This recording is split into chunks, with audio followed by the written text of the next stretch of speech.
DK Shivakumar ಬಗ್ಗೆ ವಿಪಕ್ಷ ನಾಯಕ ಆರ್ ಅಶೋಕ್ ವ್ಯಂಗ್ಯವಾಡುತ್ತಾರೆ. ಒಂದು ಕುರ್ಚಿ ಕಿತ್ಕೊಳ್ಳುವ ಆಗಿದ್ರೆ ಮೊನ್ನೆನೆ ಕಿತ್ಕೊಳ್ಬೇಕಿತ್ತು. ಅವರ ಕೈಯಲ್ಲಿ ಆ ಶಕ್ತಿ ಇಲ್ಲ.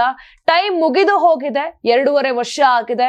ಅವರ ಕೈಯಲ್ಲಿ ಆಗ್ತಾ ಇಲ್ಲ. ಹೀಗಾಗಿ ದೇವರುಗಳ ಮೊರೆ ಹೋಗ್ತಿದ್ದಾರೆ ಎಂದು ಕುಟುಕಿದ್ದಾರೆ. ಸಿದ್ದರಾಮಯ್ಯರನ್ನ ಇಳಿಸುವಂತ ಗ್ರೂಪ್, ಡಿಕೆನ ಸಿಎಂ ಮಾಡೋ ಗ್ರೂಪ್, ಬೆಂಗಳೂರು ರೆಸಾರ್ಟ್ ನಲ್ಲಿ ಎಲ್ಲರೂ ಠಿಕಾಣಿ ಹೂಡಿ ಗುಂಪು ಗುಂಪಾಗಿ ಮೀಟಿಂಗ್ ಮಾಡ್ತಿವೆ.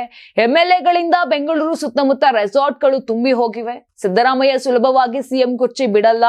ಮಾತು ತಪ್ಪಿದ ಮಗ ಅಂತ ಒಬ್ಬರು, ಜನಕ್ಕೆ ಏನು ಮಾತು ಕೊಟ್ಟಿದ್ದೇನೋ ಅದೇ ಅಂತ ಇನ್ನೊಬ್ಬರು ಟ್ವೀಟ್ ಮಾಡಿದ್ದಾರೆ. ಇಲ್ಲಿ ಟ್ವೀಟ್ ವಾರ್ ನಡೆಯುತ್ತಿದೆ. ಟ್ವೀಟ್ ಮಾಡೋದು, ಇದು ನಂದಲ್ಲ ಅಂತ ಹೇಳೋದು, ಇದು ಕಾಂಗ್ರೆಸ್ಸಿಗನ ಚಾಳಿ.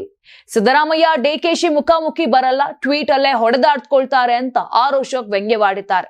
ಇನ್ನು ಸಿದ್ದು ಡಿಕೆಶಿ ಬ್ರೇಕ್ಫಾಸ್ಟ್ ಮೀಟಿಂಗ್ ಬಗ್ಗೆ ಮಾತನಾಡಿದಂತ ಆರ್ ಅಶೋಕ್, ಅದು ಬ್ರೇಕ್ಫಾಸ್ಟ್ ಮೀಟಿಂಗ್ ಅಲ್ಲ, ಬ್ರೇಕ್ ಮೀಟಿಂಗ್. ಅಲ್ಲಿ ಏನು ನಡೆಯಲ್ಲ. ಇಡ್ಲಿನೂ ಇಲ್ಲ, ದೋಸೆನೂ ಇಲ್ಲ, ಉಪ್ಪಿಟ್ಟು ಇಲ್ಲ, ಬರೀ ಜಗಳ ಅಷ್ಟೇ.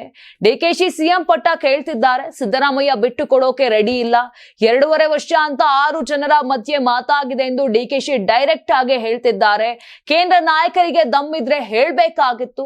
ಹೌದು, 2.5 ವರ್ಷ ಮಾತಾಗಿತ್ತು, ತೀರ್ಮಾನ ಮಾಡ್ತೀವಿ ಅಂತ, ಆದ್ರೆ ಹೇಳ್ತಿಲ್ಲ. ಅದು ವೀಕ್ ಹೈಕಮಾಂಡ್ ಅಂತ ಆರ್ ಅಶೋಕ್ ಟೀಕಿಸುತ್ತಾರೆ. ನೀವು ಸಣ್ಣ ಆಗ್ಬೇಕಲ್ವಾ? ಅದು ಒಂದು ಉತ್ತಮ ಆಹಾರದಿಂದ ಸಣ್ಣ ಆಗ್ಬೇಕಲ್ವಾ? ಪ್ರತಿದಿನ ನಮ್ಮ ಜೀನಿ ಸ್ಲಿಮ್ ನ ಯೂಸ್ ಮಾಡಿ ಯಾವುದೇ ಸೈಡ್ ಎಫೆಕ್ಟ್ ಇಲ್ದಂಗೆ ನೀವು ಸಣ್ಣ ಆಗ್ತೀರಾ. ನಿಮಗೆ ಮಾಧ್ಯಮದಲ್ಲಿ ಕೆಲಸ ಮಾಡುವ ಆಸಕ್ತಿ ಇದೆಯಾ? ಹಾಗಾದ್ರೆ ಕರ್ನಾಟಕ ಟಿವಿ ಡಿಜಿಟಲ್ ಮೀಡಿಯಾದಲ್ಲಿದೆ ನಿಮಗೆ ಒಳ್ಳೆಯ ಅವಕಾಶ. ಆಯ್ಕೆಯಾದವರಿಗೆ ಉಚಿತ ತರಬೇತಿ ಕೊಡ್ತೀವಿ. ತರಬೇತಿ ನಂತರ ಕೆಲಸ ಮಾಡುವ ಅವಕಾಶನೂ ಕೊಡ್ತೀವಿ. ಈ ಕೂಡಲೇ ನಿಮ್ಮ ಮಾಹಿತಿಯನ್ನ ಮೇಲ್ ಮಾಡಿ.